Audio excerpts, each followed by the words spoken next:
హిందూ గ్రంథాల్లో దేవుళ్ళు అని చెప్పుకుంటున్న వారి నగ్న సత్యాలు.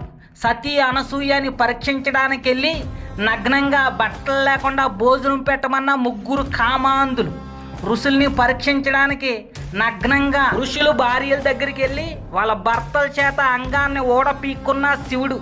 బ్రహ్మ విష్ణువుని పరీక్షించడానికి తన బట్టలు తానే పీక్కుని నగ్న స్వరూపంతో భయపెట్టిన శివుడు. ఆ నగ్న బాబా స్వరూపంలో ఉన్నది శివుడని తెలియక బ్రహ్మ విష్ణు నువ్వెవడరా బాయ్ మా దారికి అడ్డుగా ఉన్న పక్కుండు అని అన్నారని శివుడిని గుర్తుపట్టలేదని మూడో కొంతో బసం చేయాలనుకున్న శివుడు.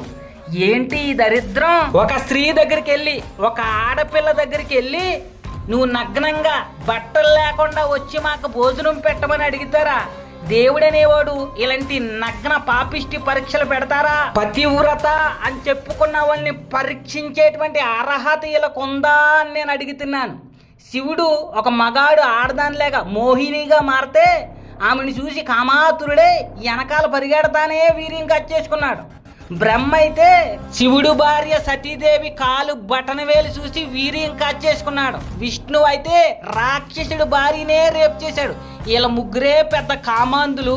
వీళ్ళ పతివ్రతలు అని చెప్పుకున్న వాళ్ళని పరీక్షిస్తారా? వీళ్ళ అసలు పతివ్రతల్ని పరీక్షించేటువంటి అర్హత లేని కామాంధులు. కాబట్టి ప్రియస్నేహితుడా, ఇలాంటి కామాంధుల్ని దేవుడిగా నమ్మి ఎంతకాలం మోసపోతావు? సత్యాన్ని తెలుసుకో. దేవుడనేవాడు ఎలాంటి పాపము చేయడని, దేవుడనేవాడు పరిశుద్ధుడని, నీతిమంతుడని, పాపరహితుడని తెలుసుకో.